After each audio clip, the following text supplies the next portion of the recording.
Heroes of the City of Man, pages 240 to 251.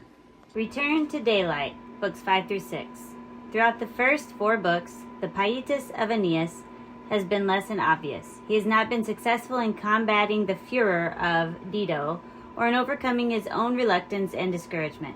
In response to the storm of Book 1, he despairs of his destiny, wishing nostalgically that he had died at Troy, and at Carthage he allows himself to fall under the spell of Dido's romantic furor.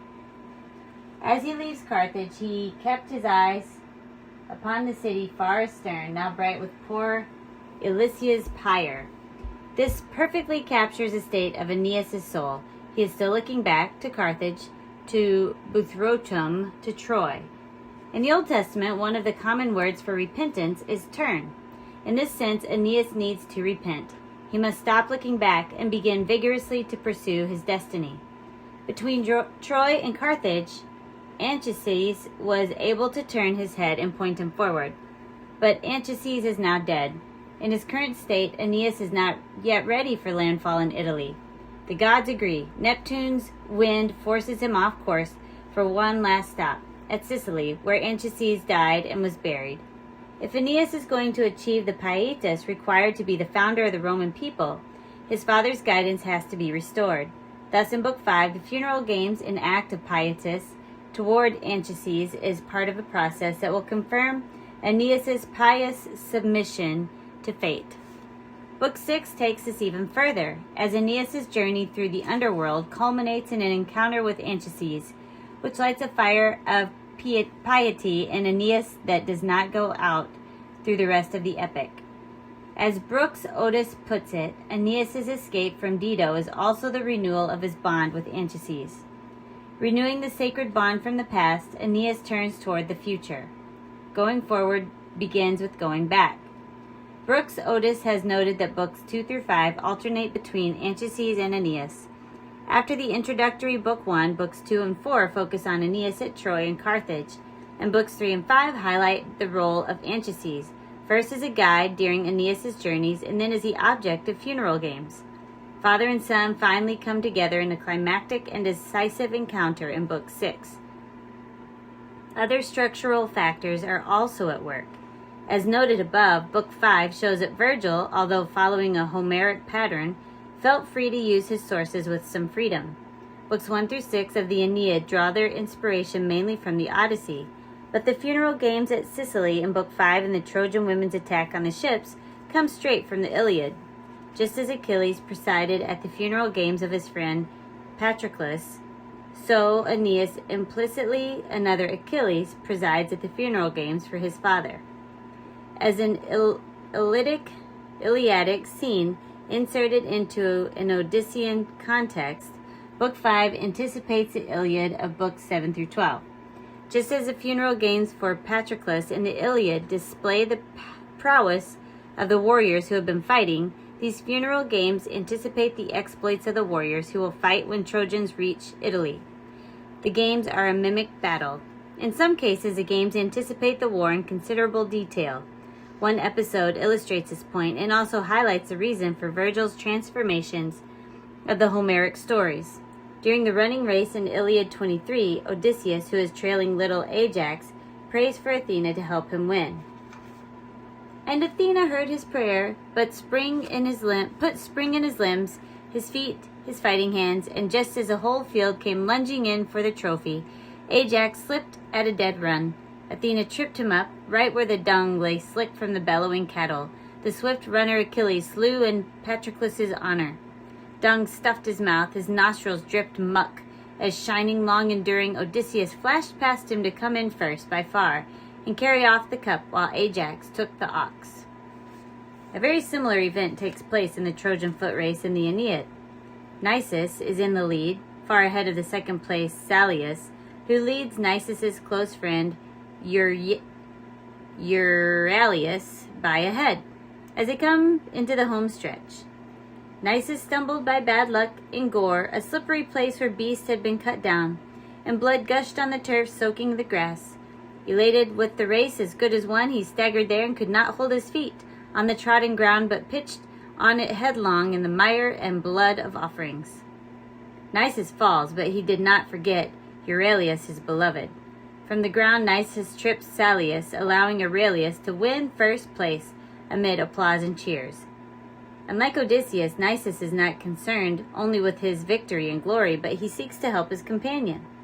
What is a comic incident in Homer thus becomes something much more serious in Virgil. Nisus and Euryalus appear again in Book 9, where, impatient with staying behind the Trojan fortifications, they venture out on a nighttime raid of the Latin camp. Note above the connection between Books 5 and 9 and the concentric structure of the epic. Again, Virgil is borrowing from the Iliad, for this episode reminds us of the nighttime sortie of Odysseus and Diomedes. Iliad 10. But he alters Homer's story and uses it for his own purposes. Like the Greek heroes, his Trojan pair slaughters the enemy at will. Euryalus cannot resist taking a helmet from one of his victims, a fateful error. As he tries to return to the Trojan base, his helmet betrays him, glimmering back, as he had not foreseen, dim rays of moonlight. Nisus is well on his way to escape, but he realizes his friend is in trouble, and we know from the foot race that he will go back to help Euryalus. Odysseus and his companions have a successful night attack, while that of Nisus and Euryalus ends tragically as both are killed. Yet in Virgil's view they are fortunate both, not only because Virgil will immortalize them in verse, but also because they die together and because they die out of love for one another. It is no accident that in Book 5 Nisus slips in blood rather than dung. In Book 9, having returned to save his friend, he will again lie in a pool of blood. Book 5 has connections not only with Book 9, but also with Book 1. At the very beginning of the epic, the human action is circumscribed by the actions of several gods. Juno stirs up a storm, Neptune intervenes to pacify the winds, Venus appeals to Jupiter, and the latter, smiling, assures her that Aeneas' fate is secure. At the end of Book 5, all of these characters reappear in much the same roles. Juno again is stirring up a storm against the Trojans. Aeneas prays to Jupiter, Venus appeals on behalf of her son, and Neptune quells the effects of Juno's fury. As we have seen, Juno also creates havoc in Book 7 and is finally pacified in Book 12. Thus, from this angle, Books 1 through 5 are set off as a distinct section of the epic, while Book 7 begins another large section. Book 6 marks a key transition in the story, thus we can diagram the structure of the epic in this way. Book 1, beginning of Part 1, Juno, Neptune, Venus, Jupiter. Book 5, end of Part 1, Juno, Jupiter, Neptune, Venus. Book 6, transition to Part 2. Book 7, beginning of Part 2, Juno. Book 12, end of Part 2, Juno and Jupiter. This outline complements a concentric arrangement described above. In Book 5, Juno's furor creates a frenzy among the Trojan women. She sends Iris, disguised, who rushes among the women. Her first appeal has a familiar ring.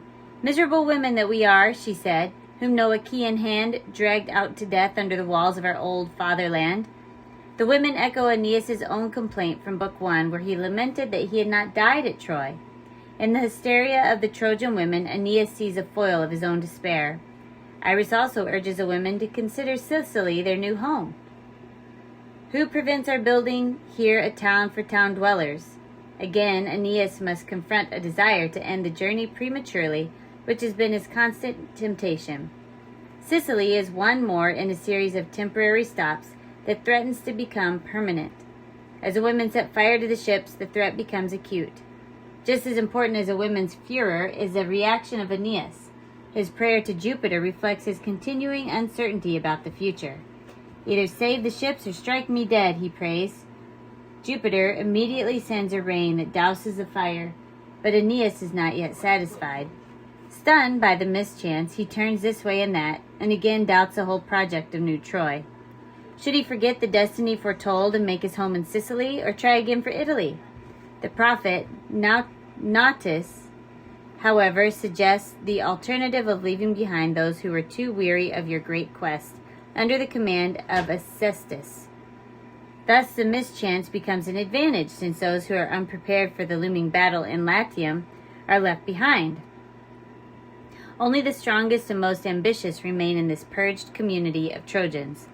Following Nautis' advice, Aeneas marked with a plow the limits of the town and gave home sites by lot, while Acestus took pleasure in his new Rome, proclaiming an assembly and giving laws to the Senate now convoked. False home though it is, yet like Carthage, Sicily gives Aeneas a taste of the true. Aeneas is leaving behind those who are not ready for the war, but he himself is not ready for the war. He must therefore leave himself behind. He must be turned into something other than what he is, and fittingly, Anchises reappears to turn him. Anchises has been the focus of attention throughout Book 5, but in his visionary appearance to Aeneas, the father insists that showing proper piety to the past means moving toward the future that Anchises envisioned. Particularly important here is the way Anchises connects Aeneas' journey through the underworld to the future war in Italy. Embark for Italy, chosen men the bravest. In Latium you must battle down in war. A hard race, hard by nurture and by training. First, however, visit the underworld, the halls of Dis, and through profound Avernus come to meet me, son.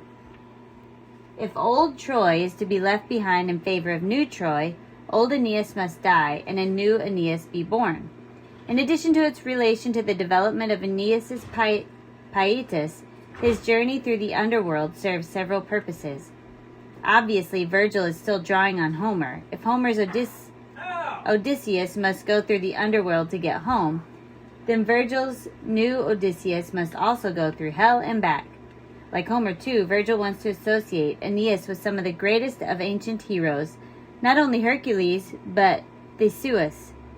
Theseus was famous for going into the labyrinth constructed by Daedalus, killing the Minotaur, and returning. When Aeneas arrives at Cumae, he finds a temple to Apollo built by the same Daedalus. Aeneas' entry into the underworld parallels Theseus' entry into the labyrinth. Though Virgil is drawing on Homer, here as elsewhere, he also has his own agenda and themes. A descent to the underworld is an Odyssean theme, but Book 6 also foretells a second Iliadic half of the Aeneid. The ancient prophetess of Cumae, the Sibyl, who will guide Aeneas through the underworld, first prophesies of his future. The Dardan race will reach Lavinian country, put that anxiety away, but there will wish they had not come. Wars, vicious wars, I see ahead in Tiber foaming blood. Samois, Xanthus, Dorians encamped. You'll have them all again with an Achilles, child of Latium, he too, goddess born. The cause of suffering here again will be a bride foreign to Creans, a marriage made with a stranger. Aeneas has just fled from Achilles and from Troy, but he is heading into a replay of the same war. Unlike the Trojan War, however, the Italian War will not end in destruction for the Trojans, nor in a hopeless, despairing standoff. It will be the means for establishing Rome, which will bring universal peace and justice. War leading to peace, this prophecy is definitely Roman rather than Greek. The other great transformation of the Homeric descent is the importance that this journey has in the development of Aeneas. Far more emphatically than Odysseus, Aeneas emerges from the underworld a new man. From this point, he is no longer guided by Anchises, and he no longer doubts the prophecies of his destiny. He goes into the underworld still uncertain about and somewhat resistant to his fate. He emerges as pious Aeneas. He goes into the underworld still a Trojan. When he emerges, he is Roman through and through. That this journey is Aeneas' death to old Troy and his rebirth to new Troy is suggested by his encounters in the underworld. Brooks Otis has mapped Virgil's underworld as follows: Descent, region of unburied; river Styx, region of shades; Tartarus, Elysium. Aeneas meets three principal characters in the underworld, each associated with a particular episode in his past, who appear in reverse chronological order. First, he encounters the one most recently dead, Palinurus, the pilot who fell asleep at the helm and drowned at the end of Book 5. Unburied, Palinurus is not allowed to cross the Styx for 100 years, and though he pleads with Aeneas to sneak him across, the Sibyl insists that there is no changing the decree. After crossing the Styx, Aeneas meets Dido, and is surprised to find her among the dead. Dido so forlorn. The story then that came to me was true, that you were out of life, had met your end. By your own hand. Was I the cause? I swear by heaven's stars, by the high gods, by a certainty below the earth. I left your land against my will, my queen. The gods' commands drove me to do their will.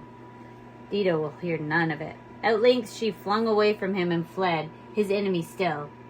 As in his encounter with Palinurus, Aeneas learns that the past is fixed. As Lady Macbeth said, what's done cannot be undone. Aeneas' final encounter with Deiphobus, the second Trojan husband of Helen, who married her after Paris died in battle. Thus Aeneas meets one person from his journey, Palinurus, one from Carthage, Dido, and one from Troy, Deiphobus.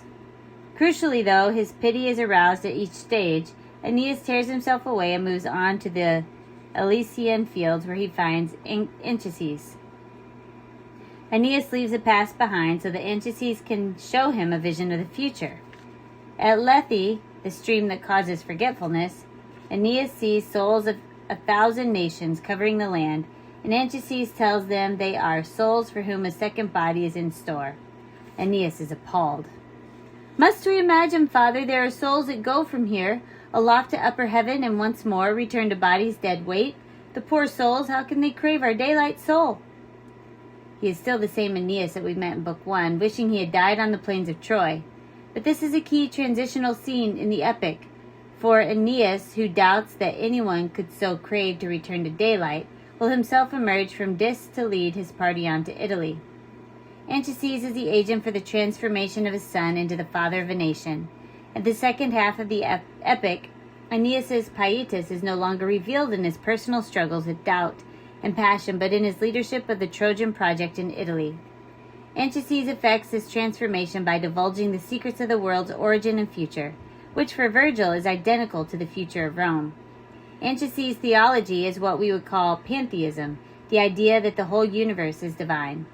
The skies and lands and sheets of water, the bright moon's globe, the titan suns and stars, are fed within by spirit, and a mind infused through all the members of the world makes one great living body of the mass. Linked with this is an idea of reincarnation. Even though the lowest creatures of the sea receive energy from a heavenly source, though this is poisoned or clogged by flesh and body, which imprison the spark of the spirit in darkness. At death, the distresses of life are not relieved. In the underworld, every soul is punished and purged for its sins during life. Some enter into the Elysian fields while the stains of life have been worn away, and the soul's heaven-sent perception has become clear, but at length the memories of other souls are washed clean and they are sent back into a body. Though Anchises evidently intends this as an answer to Aeneas' question, it is not clear that it helps. Anchises' answer to Aeneas' question, why would a soul want to return to daylight, seems to be that the souls have no choice, and they forget how painful it was the first time anyway. What follows is, it seems, a more satisfying answer. The souls that Aeneas sees are re-entering bodies in order to participate in the building of the great empire of Rome, and the following lines preview Roman history. As in Jupiter's description of the Roman future in Book 1, Anchises sees Roman and world history culminating with Augustus.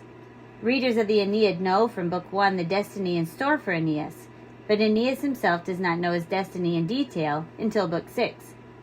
Once he has seen the greatness of what lies ahead, he is ready to move on to Italy. Now he can answer his own question. He returns to the daylight to initiate the empire without end.